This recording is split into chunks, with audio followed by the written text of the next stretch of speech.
Hai, selamat datang kepada pelajar tingkatan 1 bagi subjek RBT bersama Cikgu Husna.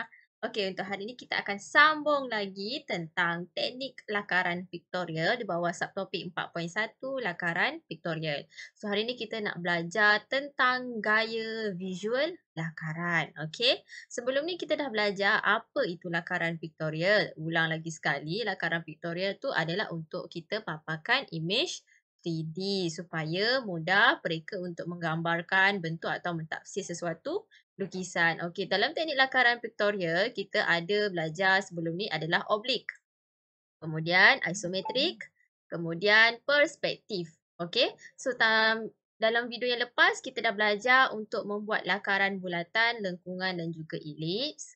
Kemudian kita dah belajar untuk membuat lakaran silinder dan juga kon. So, untuk hari ni kita akan belajar tentang gaya visual lakaran. Okey? So, dalam gaya visual lakaran, dia ni apa? Dia ni adalah untuk merujuk teknik untuk menjadikan sesebuah lakaran kita tu nampak lagi realistik, nampak lagi menarik. So, dalam gaya visual lakaran ni, selalunya kita lukis dalam bentuk 2D, 3D, yang realistik, yang konseptual. Okey?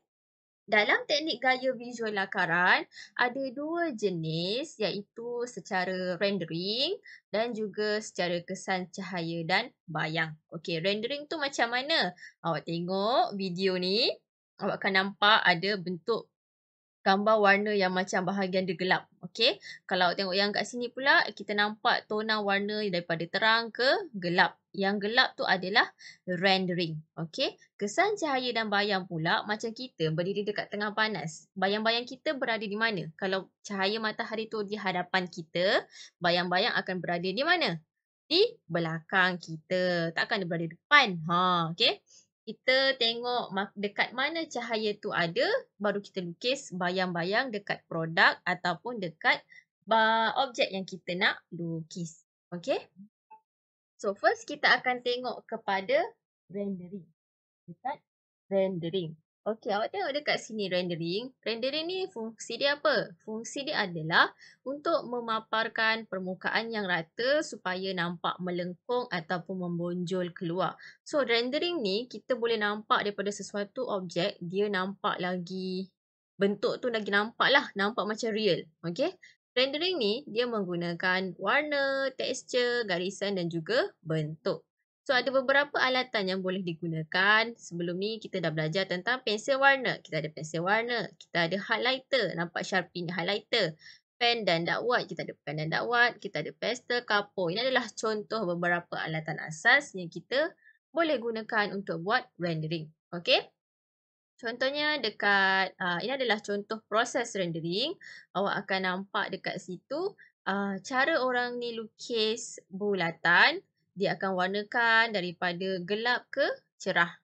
Tengok daripada gelap ke cerah. Ini adalah bulatan. Kita warnakan daripada gelap ke cerah. Yang gelap ke cerah ini adalah teknik rendering. Teknik rendering. Rendering ni kita boleh buat menggunakan tangan ataupun menggunakan tisu lah. Kita gosok untuk bagi tona warna. Nampak? Cantik kan? Ini adalah contoh proses rendering. Dekat bawah tu, dia nak nampak bentuk bola ni, nampak yang bawah ni dah jadi macam bentuk bayang-bayang dah. Okay. Nampak kan? Cantik kan? Ini adalah bulatan. Kita tengok objek lain yang dia buat. Nampak? Bila melukis ni, kita jangan tekan pensel kita. Kita buat biasa-biasa je. Nampak? Dia buat segi empat pula. Dia buat segi empat dan kita pilih. Kononnya kita nak terang ke gelap tu ke mana. Okey. Ini adalah bentuk segi empat tepat. Ini baru lukis pandangan hadapan. Dia buat dalam bentuk apa ni? Dia bersudut 45 darjah ke belakang, dekat belakang ni. So, dia adalah objek secara teknik lakaran secara oblique. Nampak bentuk segi empat tepat tu. Okey. So, dia warnakan bahagian yang gelap dekat bahagian yang kita tak nampak tu lah. Dekat situ, kita bahagian yang gelap tu, kita warnakan bahagian yang kita tak nampak, kita warnakan gelap. Bahagian hadapan ni, dia warnakan guna warna yang terang lah. Nampak? Kemudian kita pekatkan pensel ni ada macam-macam tau. nak guna pensel 2B tu kita tekan sikit lah kalau nak buat yang gelap ni. Kalau nak lagi gelap, kita boleh guna pensel, cikgu guna pensel 4B ataupun 6B. So, bila awak mewarna untuk bahagian yang gelap tu, nampaklah perbezaan antara 2B dengan pensel 2B dengan pensel 6B. Macam tu. Nampak? Cantik kan? Awak pun boleh buat. Nampak? Itu adalah bentuk segi empat. Segi empat tepat. Dia buat bayang-bayang dekat bahagian belakang tu lah. Sebab bahagian belakang tu yang gelap tu, dia tak nampak. So, bila tak nampak, bayang-bayang tu lagi gelap. Nampak? Cantik kan? Kan cantik-cantik kan? Okay. Ini adalah contoh proses rendering. Kita tengok yang kat depan sikit. Yang ni dia buat bentuk segi. Dia buat bentuk piramid. Bahagian yang gelap tu dia warnakan gelap lah. Kita tengok secara overall cikgu tunjuk yang bahagian yang semua sekali dia buat. Okay. Kita tengok ni bentuk cone dia dah buat. Okay, kita tengok. Mana bahagian yang dia dah buat semua. Cikgu. Okay, nampak. Nampak kan? Ni bentuk silinder, bentuk piramid, segi empat dan juga bulatan. Okay. Cantik kan? Okay. So, sekarang ni kita akan tengok macam mana hasil rendering tu berlaku. Hasil rendering tu kita nampak dekat ini adalah semua gambar. Nampak macam objek sebenar kan? Sebab itu rendering ni sangat berguna lah bila kita melukis. Sebab kita nak nampakkan sesuatu objek tu nampak macam betul. Bahagian yang gelap tu dia warnakan, itu adalah hasil rendering lah. Bahagian yang gelap tu dia ada tona warna yang berbeza.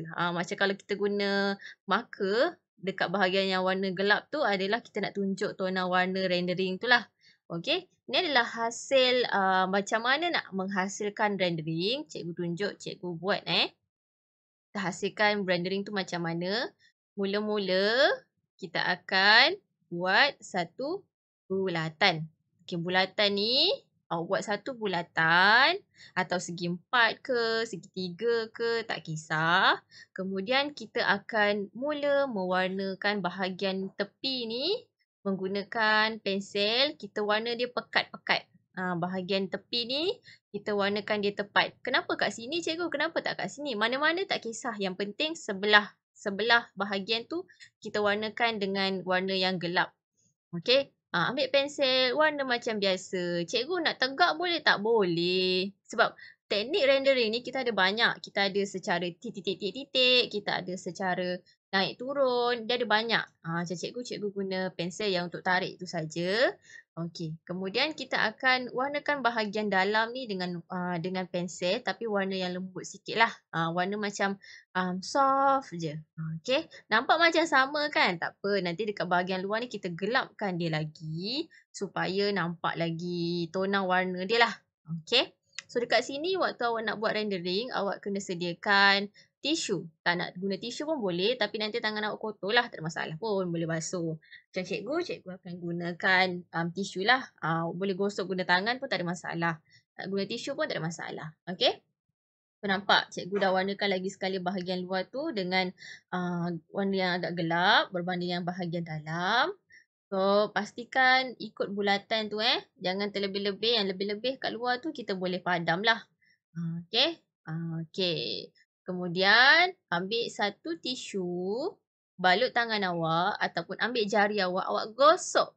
Gosok keliling dia. Cikgu ambil tisu. Cikgu balut ke tangan cikgu. Dan cikgu gosok secara bulatan. Okey. Kita gosok secara bulatan. Kita nak bagi warna tu nampak tona warna dia. So nampaklah nampak macam fluor dia cantik lah. Nampak daripada cerah ke gelap. Nampak? Gosok bagi nampak fluor dia tu cantik. Macam tu. Bila nak buat rendering ni guna pensel ya. Jangan guna pen. Kalau pen tak jadi lah. Kalau nak guna warna pensel pun boleh. Kita buat warna dalam tu gelap sikit, warna luar tu macam terang sikit. Dah jadi teknik rendering. Okay? Okay, next kita akan pergi kepada Kesan cahaya dan bayang. Okey, kesan cahaya dan bayang ni, cahaya dan bayang ni dia akan memberi kesan dan untuk apa? Dia beri kesan kat mana? Dia akan menimbulkan bentuk sesuatu objek dan mana kita akan nampak, yang kedua kita akan nampak rupa objek tu akan nampak lagi perfect lah, lagi sempurna. Sebelum kita nak buat teknik kesan cahaya dan bayang ni, kita kena tahu dahulu kedudukan cahaya tu dekat mana sebelum kita lukis bayang-bayang tu. Awak kena plan dulu bayang-bayang tu berada di mana. Contohnya lah, awak ambil handphone awak. Ada contohnya dekat depan awak tu, ada botol. Awak ambil handphone awak buka torchlight. Awak halakan dekat produk depan awak tu. Contohnya botol tu kan. Awak tengok ke kiri, ke kanan, awak halakan dekat botol tu. Bayang-bayang tu pergi ke mana? Mengalir ke mana? Kalau lagi dekat, adakah bayang-bayang tu lagi panjang? Ataupun kalau awak nyalakan lampu torchlight tu lagi jauh, adakah bayang-bayang itu makin pendek? Nampak dekat situ kita kena tahu berapa panjang, berapa pendek kita punya bayang-bayang. Kalau lagi dekat phone kita dengan objek kita tu, bayang-bayang akan nampak lagi pendek. Kalau kita jauh, bayang-bayang akan nampak lagi panjang. Okey? Ini adalah contoh macam mana nak lukis bayang-bayang. First, kita kena tahulah sumber cahaya dari mana. So, dekat sini, dia letak dekat situ bentuk cube kan. Dia kata sumber cahaya datang daripada arah kiri. So, bila datang daripada arah kiri, bahagian yang belakang ni kita tahulah dia gelap. Dia tak nampak. So, bahagian belakang tu kita warnakan guna warna pensel. Bahagian belakang tu warna gelap.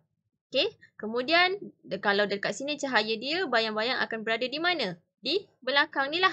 Bukan kat depan sebab cahaya datang dari sini. So, bayang-bayang berada di belakang. So, dekat belakang tu lah kita akan lukis bayang-bayang. Okey?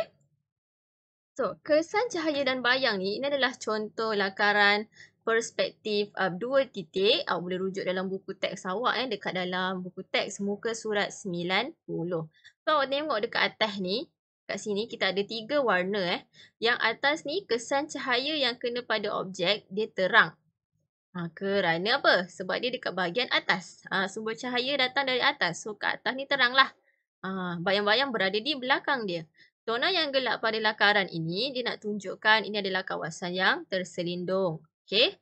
Bayang-bayang ini dia menggunakan warna yang gelap. Sebab apa? Dia berada di kawasan yang terlindung. Kesan bayang-bayang selalunya kita akan lukis dekat bahagian lantai lah. Kenapa? Kenapa kat lantai cikgu bayang-bayang kita?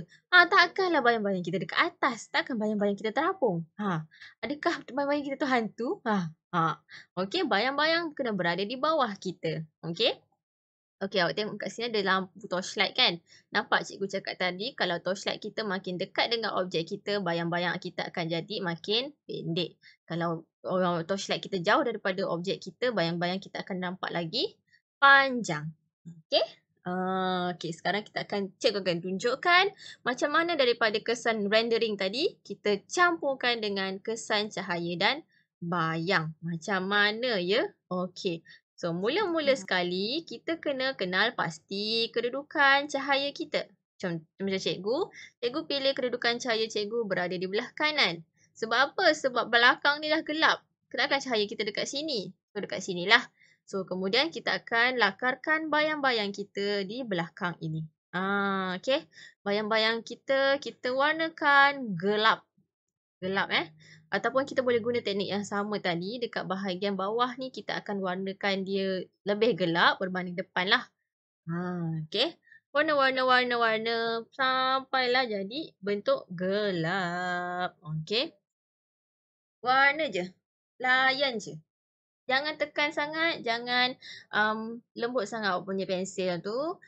Kemudian kita akan warnakan dekat bahagian depan tu dengan warna yang agak terang sedikit agak light-light sikit. Okey, kemudian kita ambil sudu pula. Kita ambil tisu, kita boleh gosok lah bagi nampak bentuk bayang-bayang tu nampak lagi cantik. Okey. Nampak lagi sekata orang kata. Okey. Kalau nak buat semua tu warna gelap pun tak ada masalah sebab bayang-bayang berada di belakang. Okey? Cikgu ambil tisu, cikgu gosok lagi sekali dekat dalam bulatan tadi. Okey? Nak nampak dia lagi sekata. Macam tu. Okey? Nampak, nampak, nampak? Kan nampak macam lagi wow. Gitu. Okey. Dah jadi. Kan nampak lagi macam cantik gitu. Nampak lagi um, macam tu. Nampak? Okey. Ini adalah langkah menghasilkan kesan cahaya dan bayang serta rendering. Dah jadi. Okey. So, sebagai uji minda awak hari ini adalah contoh aplikasi. Cuba awak aplikasikan teknik gaya visual rendering tadi dan juga kesan cahaya dan bayang pada gambar rajah di bawah. Anggarkan cahaya pencahayaan kita tu daripada sini. So, ini adalah cawan. So, dekat bahagian mana yang akan gelap? Bahagian kiri ke bahagian kanan? Hasilkan bentuk rendering, gaya visual rendering dan hasilkan bayang-bayang dia. Okey? So, sebagai rumusan hari ni, kita dah kenal pasti gaya visual lakaran yang mana dia ada dua dari segi rendering dan juga kesan cahaya dan bayang. Okey, kita jumpa lagi pada video akan datang. Bye!